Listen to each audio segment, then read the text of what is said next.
посакувам добре дојде Ивана Сајко, писателката од Хрватска која што моментално живее во Германија, чија книга Трилогија за непослушноста неодамна излезе во издание на издавачката куќа или на македонски јазик во рамки на нивниот проект поддржан од програмата Креативна Европа на Европската Унија. Ивана Сајко, добре дојдовте на овој кус разговор во врска со вашата книга. Hvala, drago mi da ćemo imati ovaj razgovor. Дали можете да ни кажете какво е местото на оваа книга, на Трилогија за непослушноста во вашето целокупно творештво?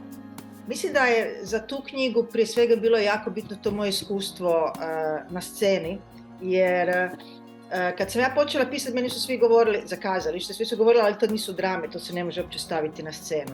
I onda negdje u jednom momentu ja sam shvatila da sam prinuđena da sama to radim, da pokažem da se to može staviti na scenu i da zapravo drame koje ja pišem negdje postoje u tom nekom kontekstu kazališta koje mene zanima. To nije klasično dramsko kazalište, ne zanima me, dosadno mi je, nego mislim kazalište gdje je tekst, ajmo reći, jednako vrijedan kao i pokret, kao i svjetlo, kao i glazba. I zato ono dopušta da, kako bih rekla, da priča nekoliko priča, da je jako otvoren, da taj tekst može postojati u različitim oblicima na sceni, da se nešto može čuti, nešto ne mora, ali da isto tako ima neku vlastitu, kako bih rekla, poetsku vrijednost. I onda sam ja krenula raditi predstave sa muzičarima, i zapravo to iskustvo, malo po malo zapravo pisati za to neko moje kazalište, kako sam ja zapravo prilagodila zapravo na neki način svoje tekstove sebi, da ih ja mogu izvesti, a ja nisam glumica, ali imam sluh i da ih mogu zapravo izvesti sa muzičarima. I utoliko je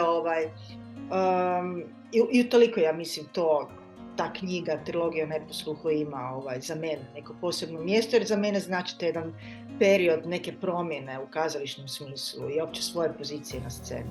Сега вие рековте од прилика што е тоа што ве интересирало во однос на постапка, во однос на начин на пишување за театарот во овие драмски текстови, но што е тоа што според вас дополнително ги обединува тематски, идејно, концепцијски, можеби во однос на тоа како го третирате драмскиот текст, поточно како го третирате патот од драмски текст до поставување на сцена, до театарска представа?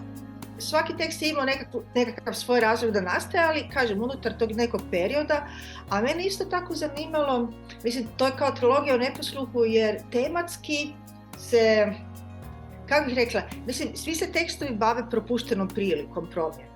Dakle, na bilo koji način, propuštenom prilikom da volimo, propuštenom prilikom da pomognemo, propuštenom prilikom da pokažemo hrabrost i učinimo nešto.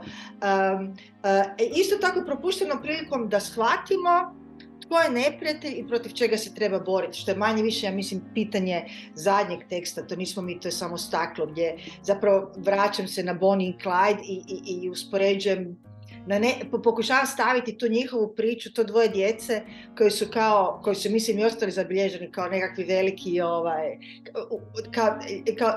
kao mladi koji su bili u revoltu, ali zapravo oni, kao i Rose, to je pogubljena mladež. To je mladež koja se bori, koja se odupira, ali nema ideju nikakve za čemu se oni odupiru ili šta oni hoću. Oni zapravo žive, oni su autodestruktivni, oni žive u trenutku i zapravo nisu ona vrsta mladeži koja nosi promjene. To je ona vrsta mladeži koja nestaje kad ima 19 i 20 jer se uništavaju.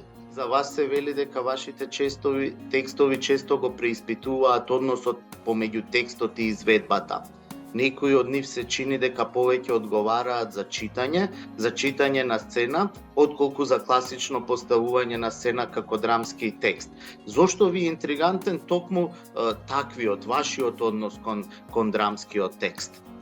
Mene nije nikad interesiralo, kako bih rekao, kad sam krenula studirati kazalište, onda naravno čitate sve ono što se ima, mislim od Ibsena, Krleže i Pintera, mislim, dakle sve.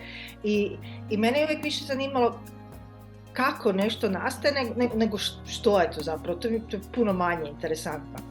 A zapravo, što se tiče same teme kazalište, meni je najinteresantniji upravo onaj moment koji je pred nama. Dakle, mene zbilja više interesira kako se privatno osjeća glumac na sceni, a bez obzira mora biti na sceni i izlagati svoje tijelo publici, nego neka moguća priča o, nemam pojma, propalom braku koju bi on mogao nama ispričati. To me uopće ne zanima. Jer isto tako mislim da na sceni, scena ima tu živost. Drugo su romani. U romanima mogu pisati o ljubavi, sjesti i pisati o propalom braku. To razumijem. Ali kada smo na sceni, scena ima, mislim, to nešto što dijelimo svi u tom momentu, što je, ja mislim, jako unikatno, što je jedinstveno. Činjenicu da mi smo svi stranci u tom kazalištu i mi sjedimo skupa.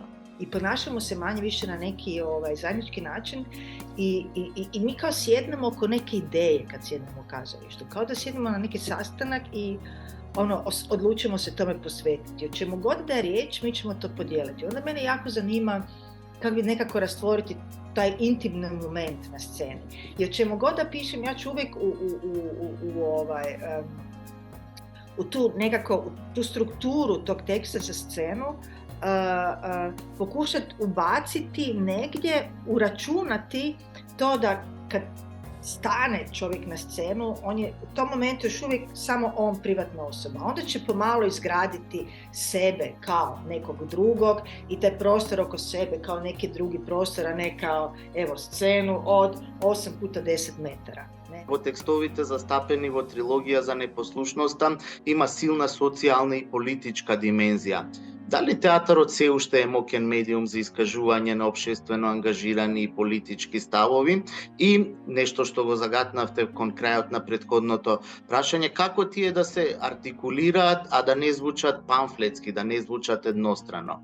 Ne znam, ja mislim pre svega da kazalište nudi masu različitih načina da se bude političan, koji su više ili manje riskantni. Naprimjer, evo sad je jedna moja predstava igrala u Braunschweigu, to je grad 1-2 sata udaljen od Berlina, ima državno kazalište i ta drama, ona se zove Pjesma grada, nije za tebe, i zapravo govori o umjetniku koji dolazi u veliki grad i pokušava uspjeti, i naravno ne uspije, ali izvodi svoj performans na mostu. Na tom mostu ga prebiju i on na kraju, mislim da sad ne prepričavam. Ali u svakom slučaju ta mlada redateljica koju je silno pogodio taj tekst i htjela ga režirati, ona kao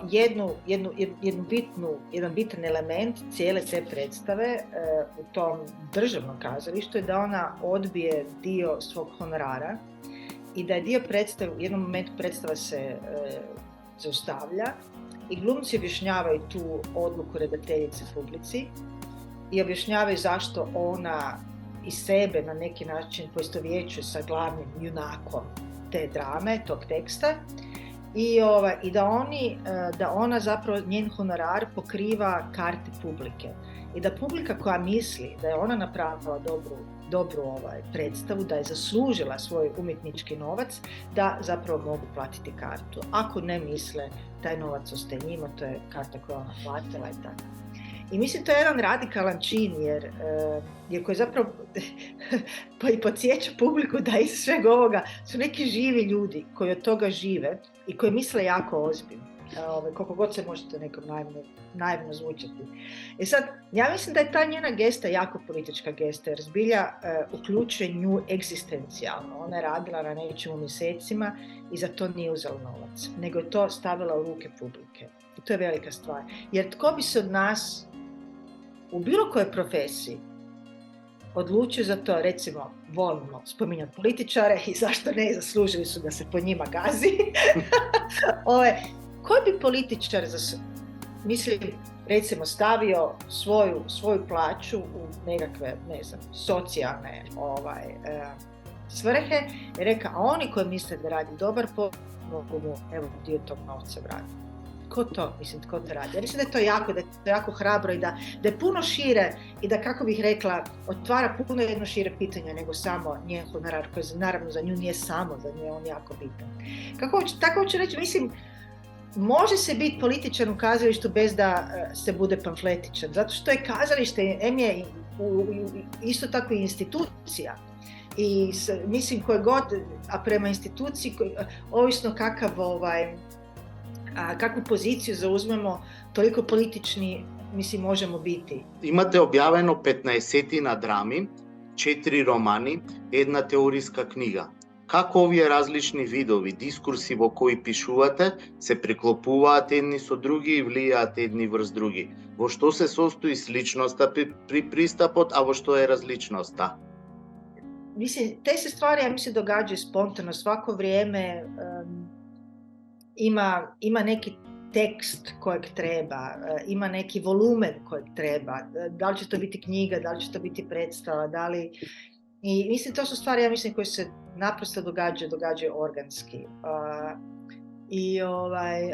Ali svakako, ja mislim da bilo što ja pišem je uvijek na neki način obilježeno kazališnim iskustvom, bez obzira što se to nužno ne mora uvijek vidjeti, ali već činjenica, ja i prozne tekstove pišem ekonomično.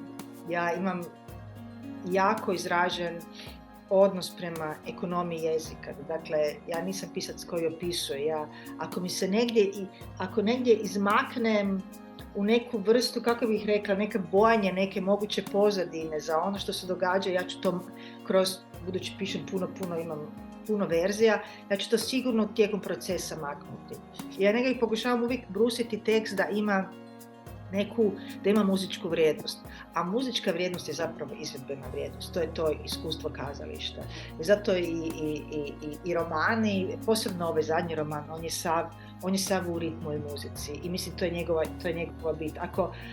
Ja sam baš pričala sa mojom Alinom Bremer, s prevoditeljicom s kojom najviše radimo godinama, užasno smo bliske.